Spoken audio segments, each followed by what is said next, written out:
அனைவருக்கும் வணக்கம். UGTRB mathematics exam மெட்ரா test batch study material provide பண்ணுறோம். ஸோ எம்சிக்யூ கலெக்ஷன் 7 புக்லெட்ஸ் வரும். ஸோ அந்த 7 புக்லெட்ஸை புக் பண்ணிக்கிங்க. கிட்டத்தட்ட ஒரு 8000 ப்ராப்ளம் எம்சிக்யூஸ் வந்து கம்ப்ளீட்டாக கவர் பண்ணி கொடுத்துருப்போம். அதே போல் பார்த்தீங்கன்னா every week Sunday test serious கொடுத்துட்டு வரேன். ஸோ அது கூகுள் ஃபார்ம் டெஸ்ட் சீரியஸில் உங்களுக்கு கொஷின்ஸ் வரும். ஜஸ்ட் அந்த ஃபார்மை சப்மிட் பண்ணீங்க அப்படின்னா உங்களுடைய ஸ்கோர் என்னன்றதை நீங்கள் பார்த்துக்கலாம். அந்த டெஸ்ட் சீரிஸோடைய டீட்டெயில் எக்ஸ்ப்ளனேஷனும் நான் உங்களுக்கு வந்து பிடிஎஃபாக போஸ்ட் பண்ணிவிடுவேன். ஓகே. ஸோ இந்த வீடியோவில் பார்த்தீங்க அப்படின்னா காம்ப்ளெக்ஸ் அனாலிசிஸ்லேருந்து ஒரு இம்பார்ட்டன்ட் கொஷின் கலெக்ஷன்ஸ்லாம் பார்க்க போகிறோம். ஸோ டோட்டலாக இதில் ஒரு 6 கொஷின்ஸ் இருக்குது. கொஞ்சம் பேசிக்காகவும் இருக்கும், பட் இம்பார்ட்டன்ட் கொஷின்ஸ் கூட. கண்டிப்பாக இதெல்லாம் கேட்பாங்க. Suppose if F of Z equal to Z minus I divided by Z plus I then F of I என்னன்றதை கேட்குறாங்க. ஒரு ஃபங்க்ஷன் கொடுத்துட்டு ஐயை வேல்யூ புட் பண்ணி அதனுடைய வேல்யூ இமேஜ் வேல்யூ என்னன்றதை கேட்குறாங்க. ஸோ அப்போ எஃப் ஆஃப் ஐ பாருங்கள், இசட் இருக்கிறதுல ஐயை உட்கார வைக்கிறீங்க. I minus I divided by I plus I 0/2iனா 0. ஸோ அப்போ எந்த ஆப்ஷன் பாருங்கள், option A correct. Okay, the function f of z equal to 1 over z minus 2 is analytic at z equal to 2, z equal to 2, analytic except at z equal to 2, not analytic entire. So இந்த function வந்து analytic except at z equal to 2. ஏன்னா இந்த denominator வந்து எங்கே vanish ஆகுதுன்னு பார்க்கணும். z minus 2 equal to 0னா z equal to 2. அப்போ z equal to 2ல undefined ஆகும். So which is analytic except at z equal to 2ன்றது கரெக்ட். அடுத்து if f of z equal to mod z square then f is நான் சொல்லி கேட்குறாங்க. So இது பார்த்தீங்க அப்படின்னா உங்களுக்கு வந்து மாட் இசட் ஸ்கொயர் வந்து Z இன்ட்டு Z பார்னு எழுதிக்கலாம். ரிலேஷன்ஸ் ரொம்ப முக்கியம். மாட் இசட் ஸ்கொயர் இருக்குது அப்படின்னா இது Z into Z bar. Okay. So இந்த ஃபங்க்ஷன் பார்த்தீங்க அப்படின்னா ஒரு non differentiable function. Because doe F by doe Z bar வந்து நாட் ஈக்குவல் டு 0. ஸோ இந்த doe F by doe Z bar நமக்கு என்ன கிடைக்கும்? Doe F by doe Z bar வந்து இசட்னு கிடைக்கும். இது கம்ப்ளீட்டாக 0 ஆகணும். ஓகே. ஸோ அதனால் வந்து இது ஒரு நான் டிஃபரன்ஷியபிள் நான் அனாலிட்டிக் ஃபங்க்ஷன். பட் லேப்லாசியனை சாட்டிஸ்ஃபை பண்ணோம் அந்த ஹார்மோனிக் ஆகும். ஸோ இட் இஸ் ஹார்மோனிக்ன்றது இங்கே கரெக்ட். ஹார்மோனிக் ஃபங்க்ஷன் என்ன? U X X plus U Y Y equal to 0. இது வந்து ஹார்மோனிக் நான். அதுபோல் V X X plus V Y Y real and imaginary part வந்து கண்டிப்பாக லேப்லாஸை சாட்டிஸ்ஃபை பண்ணும். அப்படின்னு தான் ஹார்மோனிக் ஃபங்க்ஷன் அர்த்தம். பட் இது நாட் அனாலிட்டிக் பிகாஸ் இது வந்து கோஷியரிமான் ஈக்குவேஷனை சாட்டிஸ்ஃபை பண்ணாது. அடுத்து if integral over mod z equal to 1 z power n into dz எடுத்துக்கிறீங்க. ஸோ இதில் கண்டிஷன் என்ன? Suppose z equal to minus 1னா இது எப்படி மாறும்? integral mod z equal to 1 by z into dz மாறிடும். So z equal to minus 1 கேஸ்க்கு. Okay. z not equal to minus 1க்கு as it is அப்படியே இருக்கும். அப்போ z not equal to minus 1 இது அனாலிட்டிக்னு அர்த்தம். So z power n is analytic. Okay. if z not equal to minus 1. அப்போ காட்சி theorem படி எவ்ரி அனாலிட்டிக் ஃபங்க்ஷன் ஒரு க்ளோஸ்டு கான்டூர் ரீஜன் எடுத்துக்கிட்டிங்கன்னா இன்டெக்ரல் வேல்யூ 0 ஆகிடும். 1 கரெக்டுங்களா?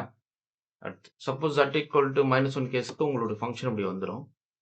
ஸோ இது வந்து நத்திங் பட் 2πi கரெக்டுங்களா? டேரக்டாக 2πi. ஸோ பார்த்தீங்கன்னா ஆப்ஷன் ஏவும் கரெக்டு, ஆப்ஷன் பியும் correct. Next if f of z equal to sin z by z. So at z not equal to 0ல ரிமூவபிள் சிங்குலாரிட்டி கரெக்டுங்களா? So sin z by z எடுத்துக்கிட்டீங்க அப்படின்னா expansion எழுதுங்க. So z minus z cube by 3 factorial plus z power 5 by 5 factorial minus also 1 divided by z. z remove பண்ணிங்கன்னா 1 minus z square by 3 factorial plus 1 so on. at z equal to 0க்கு value என்ன கிடைக்கும்? 1 வரும். So இது வந்து analytic at z equal to 0ன்றது இங்கே true. ஏன்னா removable singularity அந்த டேர்ம் வந்து ரிமூவ் பண்ணியிருக்கோம். ஸோ ஒரு கைண்ட் ஆஃப் ரிமூவபிள் சிங்குலாரிட்டிக்கு பொறுத்தளவுக்கு ஃபங்க்ஷன் வந்து அனாலிட்டிக்காக இருக்கும். இதெல்லாம் கீ பாயிண்ட் நோட் பண்ணிக்கணும். The real and imaginary part of f of z satisfies தான் சொல்லி கேட்குறாங்க. ஸோ சிஆர் ஈக்குவேஷனை சாட்டிஸ்ஃபை பண்ணும். இது வந்து ஹார்மோனிக்காக இருக்கும். லேப்லாஸ்னு சாட்டிஸ்ஃபை பண்ணும். பட் ஐயில் not analytic. F of I போட்டிங்க அப்படின்னா 1/0 அன்டிஃபைன்ட். புரியுதுங்களா? ஸோ இது வந்து கோச்ரிமான் ஈக்குவேஷனை சாட்டிஸ்ஃபை பண்ணும். அதே போல் லேப்லாஸ் ஈக்குவேஷனை சாட்டிஸ்ஃபை பண்ணும். அதாவது ஹார்மோனிக்காக இருக்கும். யூஎக்ஸ்எக்ஸ் ப்ளஸ் யூஒய். நல்லா தெரிஞ்சுக்கணும். ஒரு ஃபங்க்ஷன் வந்து சிஆர் ஈக்குவேஷனை சாட்டிஸ்ஃபை பண்ணுது தென் எஃப் இஸ் அனாலிட்டிக் அப்படின்றது சொல்ல முடியாது. அனாலிட்டிக் ஃபங்க்ஷனாக இருந்தால் கண்டிப்பாக சிஆர் ஈக்குவேஷனை சாட்டிஸ்ஃபை பண்ணணும். ஸோ இந்த 6 கொஸ்டின் கலெக்ஷன்ஸ் உங்களுக்கு ரொம்ப ஹெல்ப்ஃபுல்லாக இருந்திருக்கும்னு நான் நினைக்கிறேன். ஸோ அடுத்தடுத்த ப்ராப்ளம் கலெக்ஷன்ஸ் நெக்ஸ்ட் வீடியோவில் பார்ப்போம். ரெகுலராக சேனல் ஃபாலோ பண்ணிக்கங்க. டெஸ்ட் பேட்ச் அட்டன் பண்ணுங்க. MCQ collections test batch study material கம்ப்ளீட்டாக வந்துடும். 7 புக்லெட்ஸ் உங்களுக்கு கொரியர் போடுவேன். ஸோ ஆல்ரெடி நான் அந்த இமேஜ் உங்களுக்கு ஷோ பண்ணியிருந்தேன். இந்த 7 புக்லெட்ஸ் உங்களுக்கு கைக்கு பார்சல் வரும். தெரியுதுங்களா? ஸோ இந்த 7 புக்லெட்ஸ் வந்து 8000 ப்ராப்ளம் எம்சிக்யூஸை கம்ப்ளீட்டாக கவர் பண்ணிடும். ஸோ இதில் பார்த்தீங்க அப்படின்னா நல்லா கவனிக்கணும். இது ரொம்ப முக்கியமான புத்தகம் இது. இங்கே பாருங்க. இந்த புக்ஸ் இருக்கு இல்லைங்களா, இது 10 சாப்டருக்கான ஃபார்முலா புக்லெட் இது. ஓகே, இந்த ஃபார்முலா புக்லெட் கண்டிப்பாக உங்கள் கையில் இருக்கணும். அதே போல் இது 10 சாப்டருக்கான question collection syllabus wise arrange பண்ணியிருப்பேன். இதை சால்வ் பண்ணிவிட்டு இது ரெண்டுத்தையும் நீங்கள் ஒர்க் அவுட் பண்ணி பார்க்கணும். இதுக்குமே சொல்யூஷன் போட்டிருக்கேன். நீங்கள் உங்களுக்கு கொடுக்குற 8000 ப்ராப்ளம்ஸ்க்குமே நான் வந்து கண்டிப்பாக டீட்டெயில் எக்ஸ்ப்ளனேஷன் ஒரு கொஷினுக்கு கூட விடாமல் நான் கம்ப்ளீட்டாக கொடுத்துருக்கேன். ஸோ அதை நீங்கள் கம்ப்ளீட்டாக ஃபாலோ பண்ணிக்கணும். அதுக்கப்புறம் இது 10 சாப்டருக்கான ப்ரீவியஸ் இயர் சொல்யூஷன் புக்லெட் இது. இது Google form test series Sunday போடுறேன். அந்த test series question booklet. Okay, so கண்டிப்பாக இந்த கொஷின்ஸ் வந்து உங்களுக்கு கண்டிப்பாக இந்த புக்லெட்ஸ் ரொம்ப உதவியாக இருக்குன்றதை நான் உறுதியாக சொல்லுவேன். யூஜிடிஆர்பி எக்ஸாமினேஷன் வந்து பிக் அப்டேட் வரப்போகுது. ஸோ இந்த மந்த்துக்கான அப்டேட் கண்டிப்பாக கொடுத்துருவாங்க. ஸோ அப்போது ரொம்ப ஃபயராக படிக்க ஸ்டார்ட் பண்ணுவாங்க நிறைய பேர். ஸோ நீங்கள் பிஃபோராகவே கொஞ்சம் ரெடி ஆகிக்கிறது ரொம்ப நல்லது.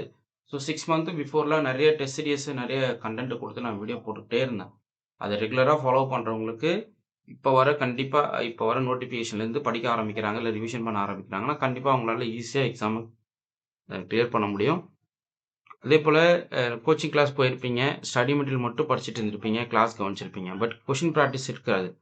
ஸோ அவங்களும் இந்த கொஷின் புக்லெட்ஸ் வாங்கி ப்ராக்டிஸ் பண்ணுங்கள். ஸோ நிறைய இன்ஸ்டியூட்லேருந்து நம்மக்கிட்டே கொஷின் கலெக்ஷன்ஸ் நிறையா வாங்கி ப்ராக்டிஸ் பண்ணிகிட்ருக்காங்க பீப்புள்ஸ். ஸோ நீங்களும் படிங்க, நிறைய கற்றுக்குங்க. இது வரைக்குமே இந்த கொஷின் புக்லெட்ஸை பற்றின ஒரு பேட் கமெண்ட்ஸ் இது வரைக்கும் வந்ததே கிடையாது. ஸோ அவ்வளோ நீட்டாக இந்த கொஷின் புக்லெட்ஸை கொடுத்துருக்கேன். ரொம்ப கலெக்ஷன்ஸ் ஒர்த்தான கொஷின் கலெக்ஷன்ஸ் கண்டிப்பாக அதில் இருக்கும். ஸோ வேணுன்றவங்க புக் பண்ணிக்கலாம். So booking number 9384686847 number contact பண்ணுங்கள். நான் டீட்டெயில் ஷேர் பண்ணுறேன். ஸோ நீங்கள் பண்ண வேண்டிய விஷயம் இந்த 7 புக்லெட்ஸை வாங்கி படிக்கணும், அவ்வளோதான். அதே போல் நான் சொல்கிறத ஃபாலோ பண்ணுங்கள். டெய்லி கிளாஸ் போட்டுக்கிட்டே வருவேன். கிளாஸ் கவனிக்கணும், டெஸ்ட் சீரியஸ் அட்டன் பண்ணணும். ஸோ கம்ப்ளீட்டாக அந்த ருட்டீனில் நீங்கள் இருந்தீங்கன்னா ஈஸியாக எக்ஸாமை கிளியர் பண்ணிடலாம். உங்களுக்கு இந்த வீடியோ பிடிச்சிருந்தா லைக் பண்ணுங்கள், கமெண்ட் பண்ணுங்கள், உங்கள் ஃப்ரெண்ட்ஸுக்கு ஷேர் பண்ணுங்கள். தேங்க்யூ.